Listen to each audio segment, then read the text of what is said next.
Hello friends, કેમ છો બધા? મારી ચેનલ નિશા પટેલ ગુજરાતીમાં તમારું સ્વાગત છે। ગાજરની સિઝન આવી ગઈ છે તો ગાજરનો હલવો તો આપણે બનાવતા જ હોઈએ છીએ। એકવાર આ નવી પ્રકારની મીઠાઈ જરૂરથી ટ્રાય કરશો।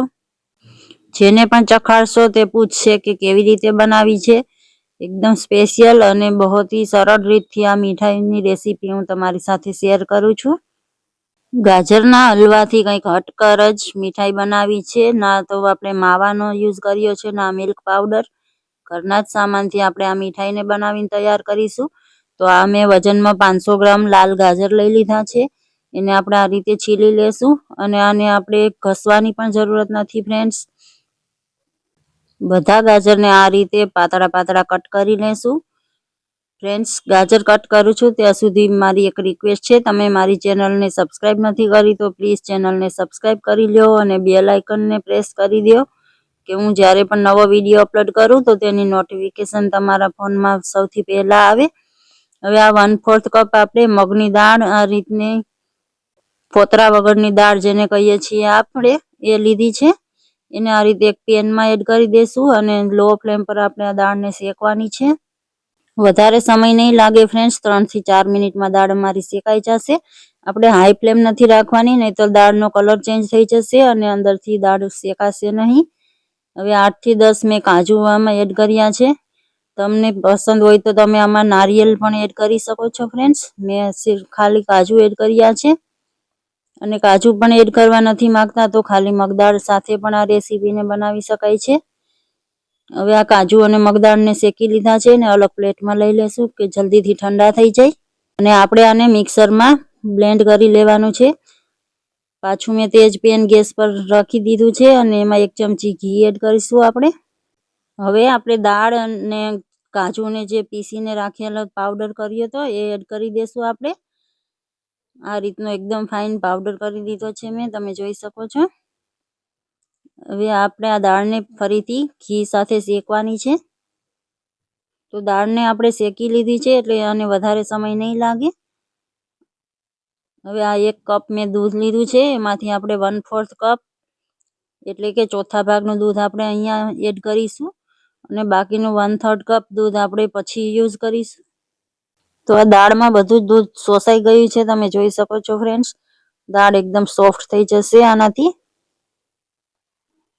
આપણે આને લગાતાર આ રીતે ચલાવતા રહીશું અને ઘી રિલીઝ થાય ત્યાં સુધી આપણે આને શેકી લઈશું। તો આ રીતે એકદમ છૂટી છૂટી થઈ ગઈ છે દાળ। હવે આ પેનને આપણે સાઈડમાં રાખી દેશું અને આ બીજું પેન મેં લીધું છે એમાં પણ 1 ચમચી ઘી એડ કરીશું આપણે। અને હવે જે ગાજર આપણે કટ કરેલા હતા એને પણ મેં મિક્સરમાં પીસી લીધા છે।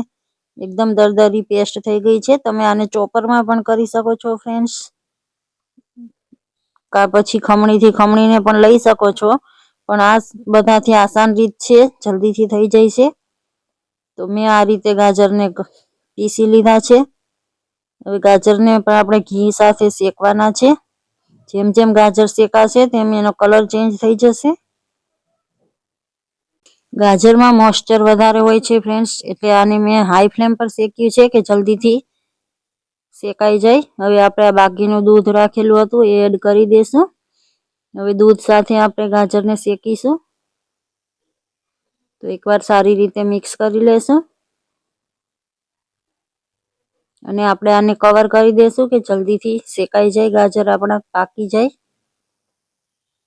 વચ્ચે વચ્ચે ચલાવતા રહીશું અને 3 થી 4 મિનિટ મેં આવી રીતે ગાજરને પકાવી લીધા છે। હવે આપણે જે દાળ શેકીને રાખી હતી, દાળ અને કાજુનું મિશ્રણ, એ આપણે એડ કરી દઈશું અને આ અડધો કપ મેં દૂધની મલાઈ એડ કરી છે ફ્રેન્ડ્સ। દૂધ આપણે ગરમ કરીએ અને ઉપર જે મલાઈ થાય છે તે મેં લીધી છે। તમે એની જગ્યાએ રેડીમેડ ફ્રેશ ક્રીમ પણ લઈ શકો છો। હવે એને પણ આપણે સારી રીતે મિક્સ કરી લેશું। દૂધની મલાઈ ના હોય ઘરમાં તો ફ્રેન્ડ્સ તમે ફ્રેશ ક્રીમ બજારની લઈ શકો છો। આ રીતે સરસથી મિક્સ કરી લીધું છે આપણે। મલાઈ કાચી હોય છે ફ્રેન્ડ્સ, એને આપણે સરસથી પકાવવાની છે। મલાઈમાંથી ઘી રિલીઝ થઈ જશે જેમ જેમ પાકશે તેમ, તો આપણી આ મીઠાઈની શેલ્ફ લાઈફ વધી જશે, જલ્દીથી ખરાબ નહીં થાય।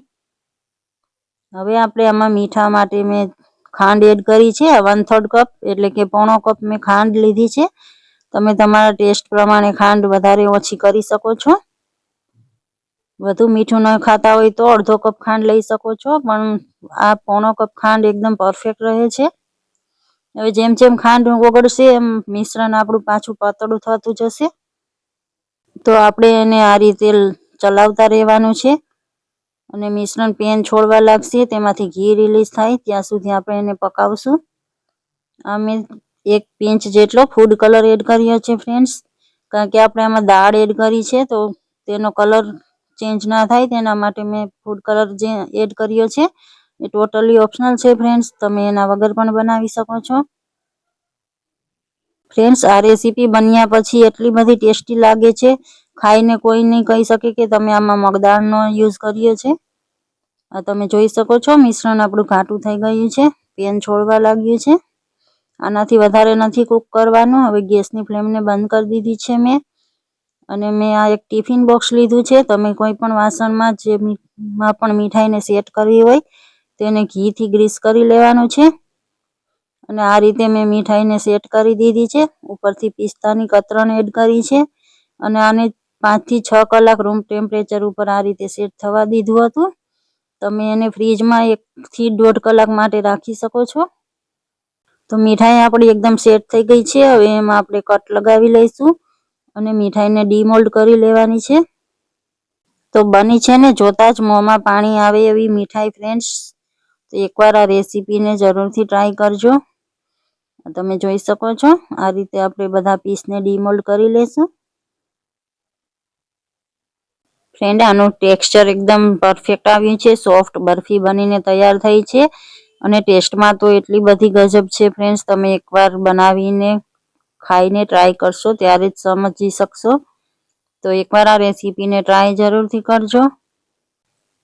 મારી આ રેસીપી કેવી લાગી છે ફ્રેન્ડ્સ? સારી લાગી છે તો લાઈક કરી દો, નથી પસંદ આવી તો ડિસલાઈક કરી શકો છો. પસંદ આવી હોય તો તમારા ફેમિલી અને ફ્રેન્ડ્સ સાથે શેર જરૂર કરજો ફ્રેન્ડ્સ, અને કમેન્ટ કરીને કહેજો. તો મળીએ નવી રેસીપી સાથે. Thank you for watching.